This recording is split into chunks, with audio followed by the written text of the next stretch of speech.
à la fin de chaque mois et ensuite régularisé à la fin du trimestre complet lorsque Jeunesse paye l'ensemble des charges sociales à l'État français. Donc, vous êtes en tant que chef d'entreprise sans les soucis du chef d'entreprise et être VDI, c'est rejoindre Jeunesse avec un risque zéro.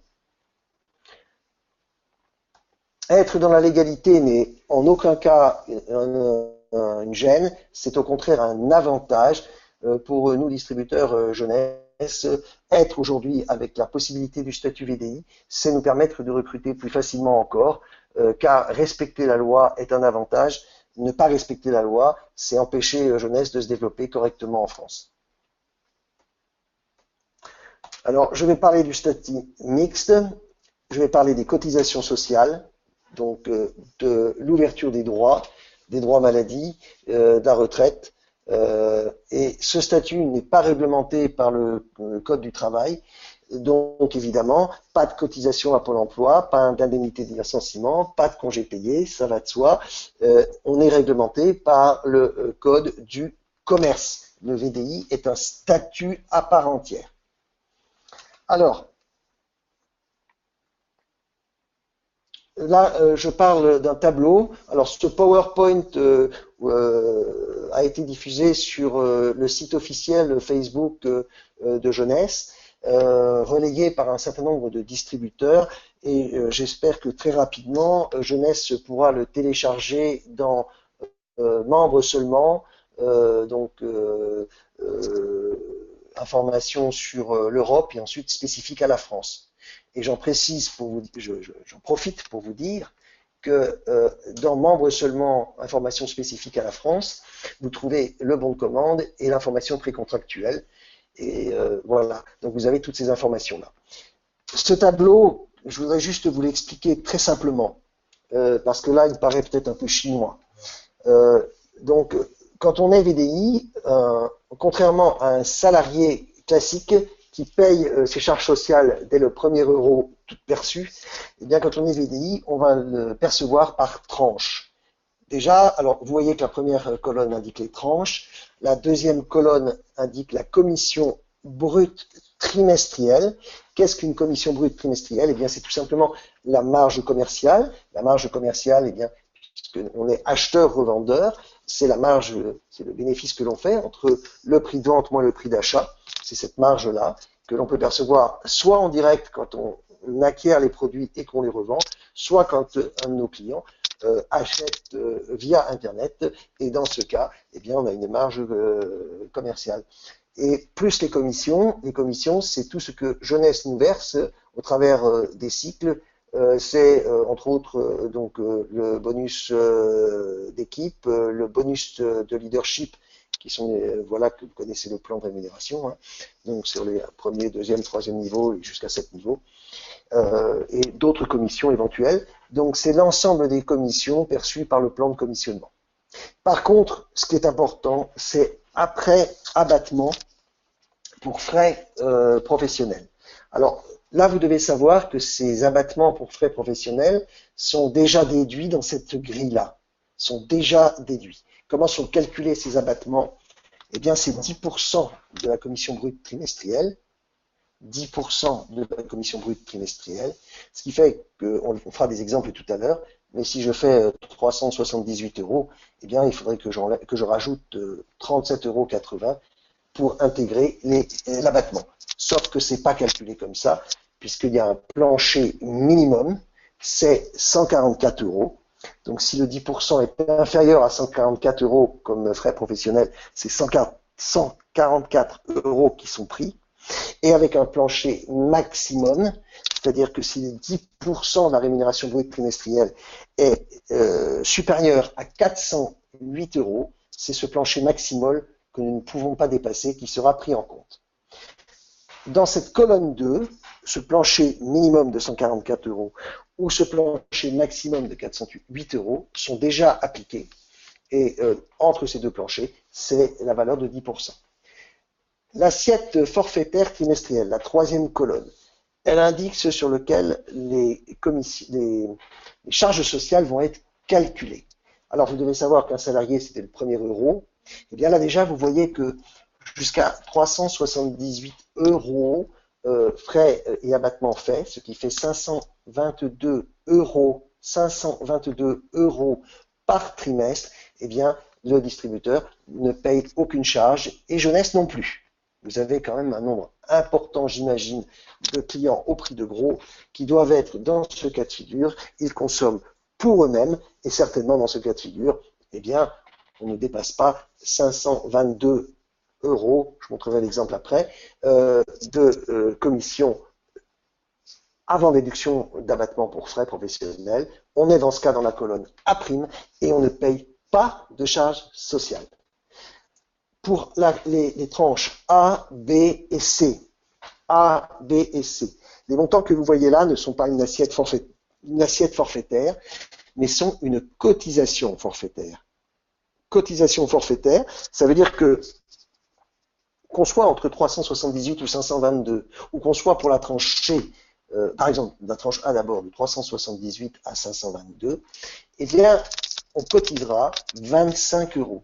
C'est-à-dire que le VDI, sur le trimestre complet, cotisera 9 euros et Jeunesse 16 euros. Voilà. Donc, vous voyez bien, c'est 9 euros par trimestre, 3 euros par mois. Je pense que j'insiste beaucoup là-dessus. Un client, un distributeur client au prix gros, si l'on veut, eh bien, sera gagnant plutôt qu'être client privilégié en gardant et en remplissant son statut de VDI, car ça ne lui sera quand même aucun inconvénient et que des avantages. Et il aura, si même il dépassait 522, que 9 euros à payer. Alors, par trimestre. La tranche B, c'est 50 euros à payer et la tranche C, c'est 150 à chaque fois répartis, un tiers pour le VDI et 2 tiers pour Jeunesse. À partir de la tranche D, ce que vous voyez, c'est qu'on est là vraiment sur une assiette forfaitaire. Ça veut dire quoi? Ça veut dire que on va cotiser non pas sur ce que l'on a perçu comme rémunération brute, mais sur le montant forfaitaire de 609, auquel seront appliqués 17,40% de cotisation pour le VDI, ce qui fait 105,97 € et 31,05% pour l'entreprise Jeunesse. Vous voyez que dans ce cas de figure, on est gagnant là encore par rapport à un salarié, puis les cotisations sont sur des tranches et dans ces tranches sur une assiette forfaitaire. Et ça, on l'a jusqu'à la tranche O que vous voyez en bas. J'insiste un peu là-dessus parce qu'il me paraît important que vous puissiez bien comprendre ce tableau. Donc je répète, pour la tranche A', aucune cotisation à payer. A, B, C, il faut regarder sur la base de 25 euros, un tiers, donc 9 euros pour VDI et 16 pour Jeunesse. Pour la tranche B, 50 euros. Et pour la tranche C, 150 euros. C'est ces bases-là qui correspondent aux cotisations de Jeunesse et des VDI. Et à chaque fois pour le VDI, c'est un tiers de la somme. À partir de D et jusqu'à O, c'est sur une assiette forfaitaire dont les montants sont indiqués dans la colonne 3. Et il faut appliquer les montants, c'est fait déjà, de 17,40 pour le VDI ou de 31,05 pour Jeunesse.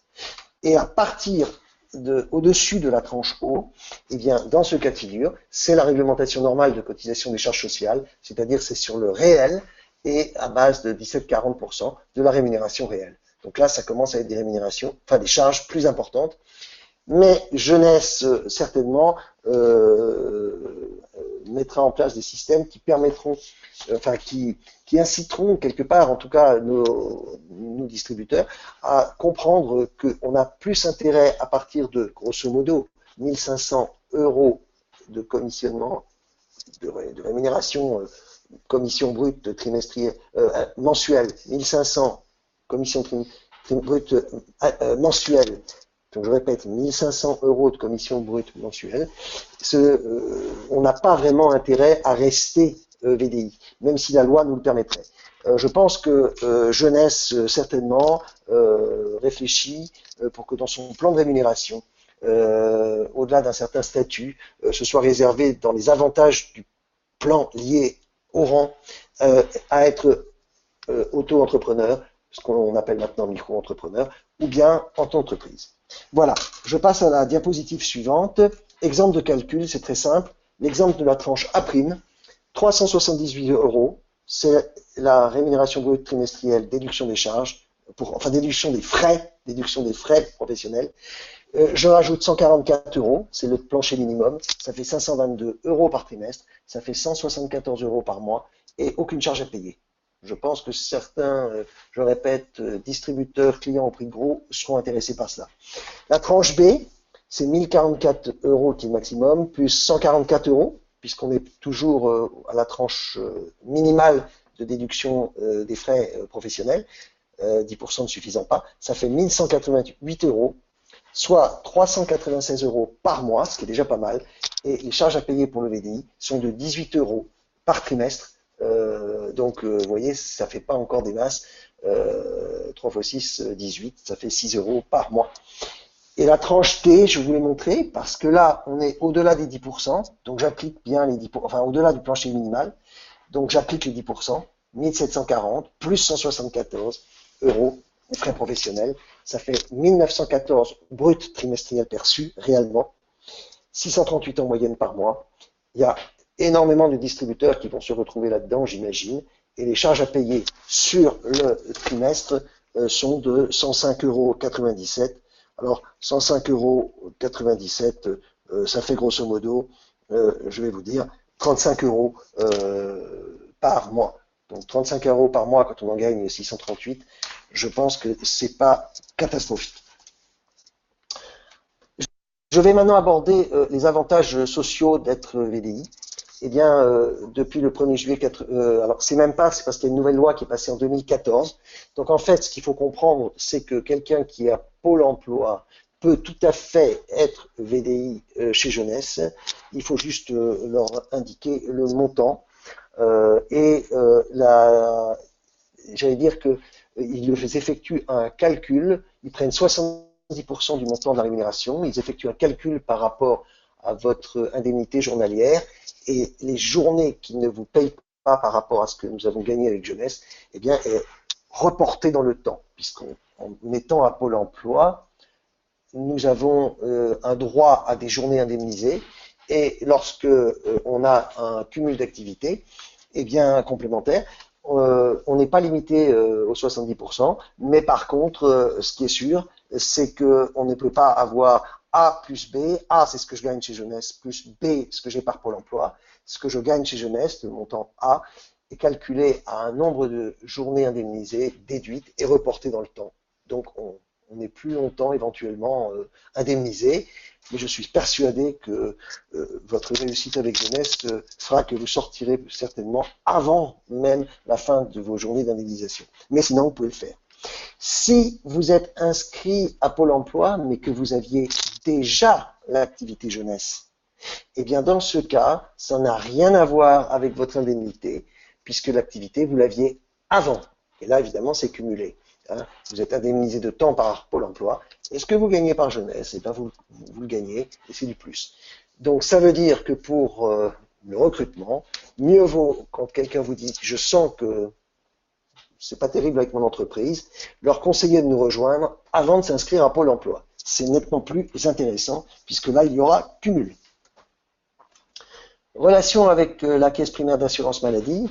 Là, vous avez souvent des personnes pour qui se retrouvent avec la CMU. Et c'est vrai que sur le plan mental, c'est pas top pour eux. Eh bien, c'est un argument aussi que vous pouvez avoir sur le plan, j'allais dire, du recrutement. Eh bien, une personne qui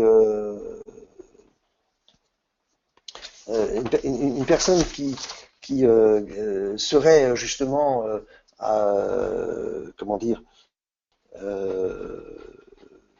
à 522 euros par trimestre, c'est-à-dire environ 174 euros par mois. Je dis bien 522 euros par trimestre de rémunération brute trimestrielle. On est toujours dans juste la tranche au-dessus de la prime, quoi.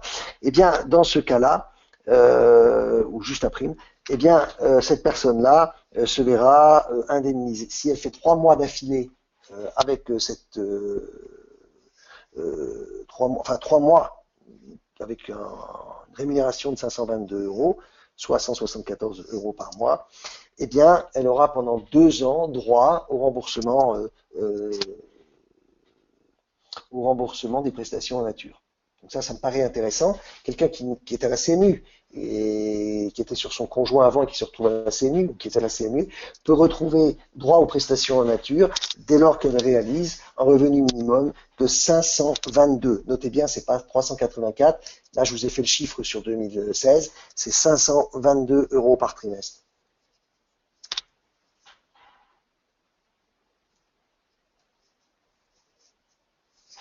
Voilà. Alors, ensuite, attendez, je vous dis une bêtise. Non, c'est 522 € par mois. Excusez-moi. 522 € par mois. 522 € par mois. Je reprends. Pour l'ouverture des droits aux prestations en nature, pour l'année 2016, un revenu minimum de 522 € par mois, 3 mois d'affilée sur le trimestre précédent, donne 2 ans de droit aux prestations. Pareil pour les indemnités journalières, mais là il faut compter 1187 € par trimestre. Non, attendez, excusez-moi, je me suis trompé. Excusez-moi, je reviens sur cela, hein. C'est très important pour vous, donc je vous demande excusez-moi pour cette erreur. Je veux que ce soit clair pour tout le monde.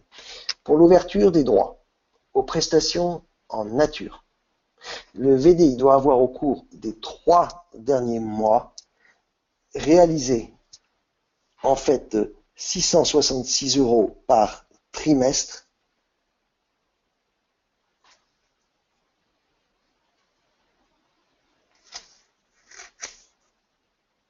soit 222 € par mois.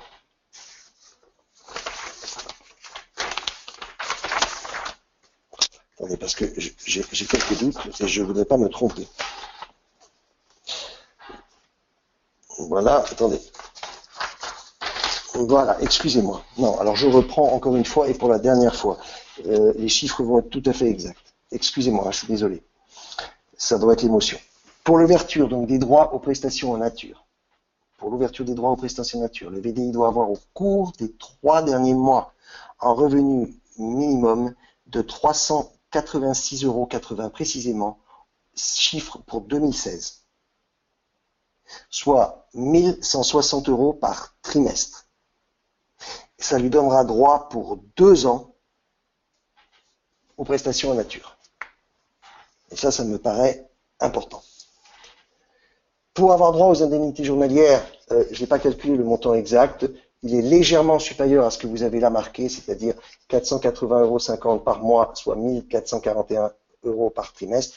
C'est de quelques euros de plus, vous avez vu, puisque c'est lié au SMIG horaire en 2016. Je passe à la diapo suivante. Ce qui est important, c'est vous avez la possibilité aussi pour le recrutement de trouver des gens qui veulent uniquement valider des trimestres supplémentaires. Eh bien, on peut valider un trimestre de cotisation au titre général de l'assurance vieillesse, et là, ça correspond à un revenu du trimestre de référence, avec un minimum pour 2015, c'était 480,66 € par mois. Je ne l'ai pas pour 2016, mais vous l'aurez dans les semaines qui viennent, je vous le donnerai. Donc là encore, vous voyez que c'est un moyen dans le recrutement de dire aux gens, si vous êtes VDI, si vous nous rejoignez avec Jeunesse, en tant que VDI, vous pourrez valider votre trimestre avant de pouvoir avoir droit à votre retraite. Le statut fiscal. Donc statut micro-entreprise, c'est ce dont je vais parler, franchise de TVA, la comptabilité qu'on doit conserver, la déclaration de ses revenus, la CFE. La CFE, je rappelle pour ceux qui ne le savent pas, c'est l'ancienne taxe professionnelle.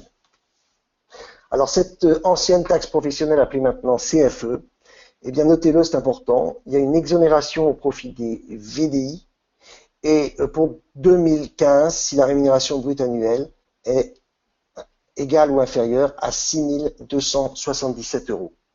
Donc ça veut dire que vous aurez certainement bon nombre de vos distributeurs inscrits comme VDI qui n'auront pas à payer une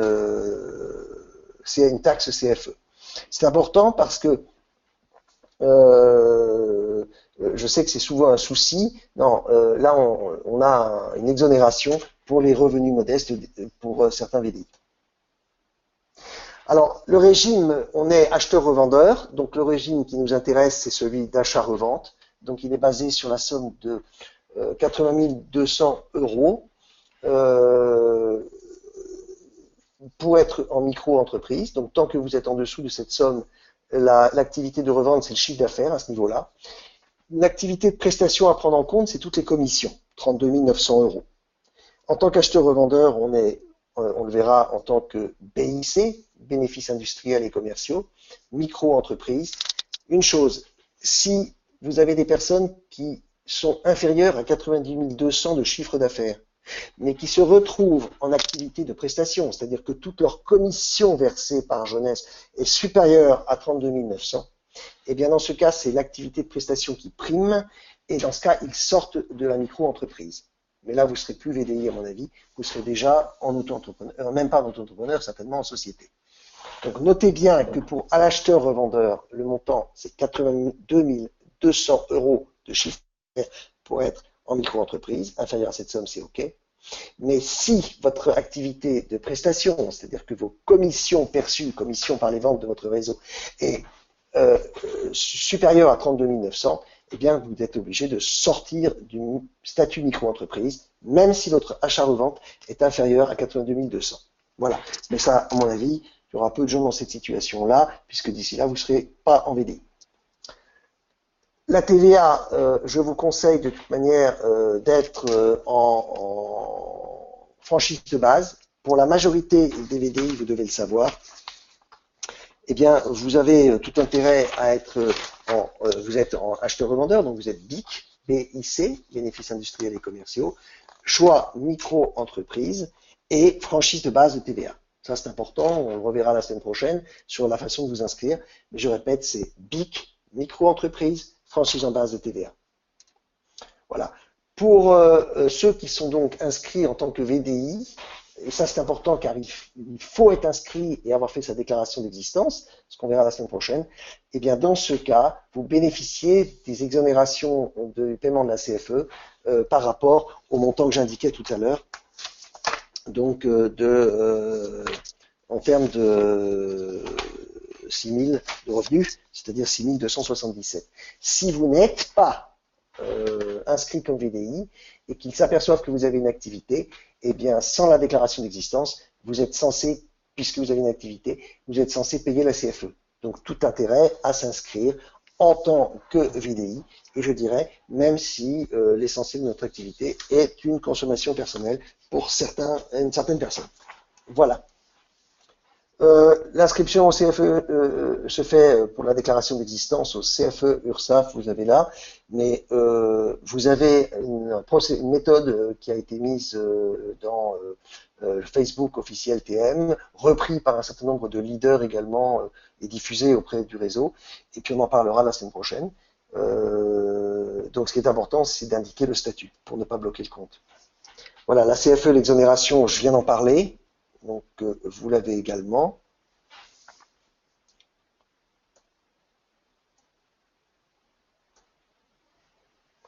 Alors, je vous propose, donc vous l'avez compris, là, ce qu'on a vu, c'était le côté social. Vous avez vu que les charges à payer ne sont pas énormes et sur des cotisations forfaitaires ou une assiette forfaitaire. Pour le fiscal, on a vu que c'était en micro-entreprise, on a vu les seuils. On a vu également qu'on pouvait être exonéré de la CFE, et si cette CFE vous paraissait trop importante, vous pouvez également demander une exonération partielle. En général, l'État vous répond. Également, on a vu les avantages pour le recrutement, eh bien, c'est gagner des points de retraite, des trimestres, donc, c'est bénéficier des remboursements de la sécurité sociale et éventuellement des indemnités journalières. Mais les indemnités journalières me paraissent moins intéressantes puisqu'il vaut mieux, surtout si vous avez un réseau en place, développer votre activité et dans ce cas, vous ne pouvez pas être déclaré comme en indemnité journalière. Quels sont les droits et les obligations d'un VDI? Eh bien, tout simplement, tout d'abord, fournir le numéro de sécurité sociale avec copie de la carte vitale, signer le contrat d'agrément par Internet. Le VDI doit respecter l'image et les règles de la société, vous le savez, donc jeunesse, le code de la consommation et la déontologie de la vente directe. Le VDI s'engage à établir, donc quand il le vend directement, donc en achat-revente, un bon de commande une information précontractuelle, et puis ensuite un bon de commande que vous pouvez télécharger dans Membres seulement France spécifique. Voilà. Il ne fait pas de vente forcée, on le sait. Il est le seul responsable de ses actes. Il a le droit de cumuler plusieurs activités. Chômage et VDI, on en a parlé. Il ne peut prendre aucun engagement ni décision au nom de Jeunesse. C'est important. On est indépendant et on ne représente pas l'entreprise. Le VDI est donc indépendant. Jeunesse ne peut prétendre à aucun droit de subordination, mais a le droit de nous informer et de nous donner les prix de vente conseillés maximum. Peut nous aider en envoyant régulièrement toutes les informations techniques, commerciales que nous avons.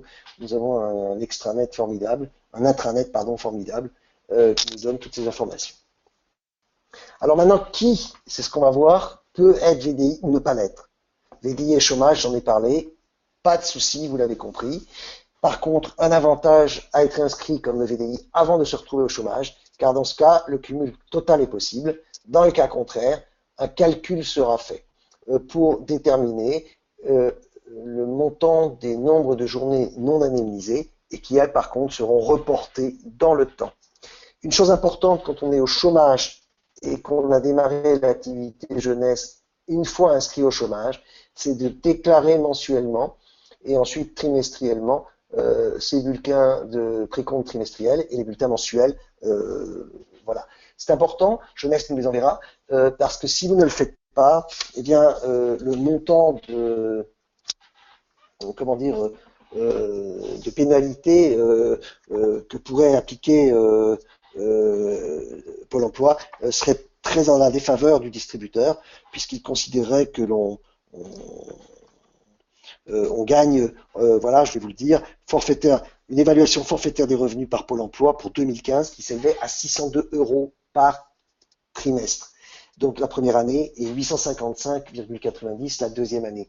Donc pour beaucoup d'entre nous, mieux vaut indiquer si on est VDI, eh bien les rémunérations que l'on fait, faute de quoi la cotisation, enfin le montant forfaitaire de rémunération risquerait d'être peut-être pour certains plus élevé. Être VDI et fonctionnaire, alors c'est vrai que c'est parfois compliqué. Aujourd'hui, la loi a un peu évolué. Il faut savoir que un VDI a deux solutions, enfin un fonctionnaire a deux solutions. Soit le fonctionnaire demande à être en création d'entreprise, c'est-à-dire qu'il veut être VDI parce qu'à terme, il veut monter son activité, il veut sortir du fonctionnariat au bout des 2 ans. Il a 2 ans tout en restant fonctionnaire pour démarrer son activité. Ça passe par une commission. Dans ce cas de figure, elle peut être acceptée. Dans le cas de figure où le fonctionnaire dit qu'il veut faire ça en complément de son activité de fonctionnaire, la commission en général refuse. Et dans ce cas, je conseille de trouver, parfois vous avez un conjoint qui n'est pas fonctionnaire ou un proche qui peut travailler voilà, avec vous et qui lui serait inscrit comme distributeur. Donc des solutions, il y en a toujours. Hein, retournez vers votre, vers votre sponsor, vers votre parrain, et voilà, et puis il saura vous mettre en relation avec les gens qu'il faut pour vous aider dans ces réponses. Donc VDI et fonctionnaire, on peut être en fonctionnaire chez Jeunesse, il est parfois plus difficile de le faire au travers du VDI, mais si on veut le faire en termes de création à terme, généralement c'est accepté. Sinon, il faut trouver d'autres solutions. VDI et profession libérale. Alors, pour les professions libérales, il faut séparer la profession libérale réglementée, c'est-à-dire tout ce qui est avec un code déontologique spécifique, les médecins, les notaires, les avocats, etc. Pour ces gens-là, il vaut mieux contacter le cabinet, je vais vous donner les coordonnées.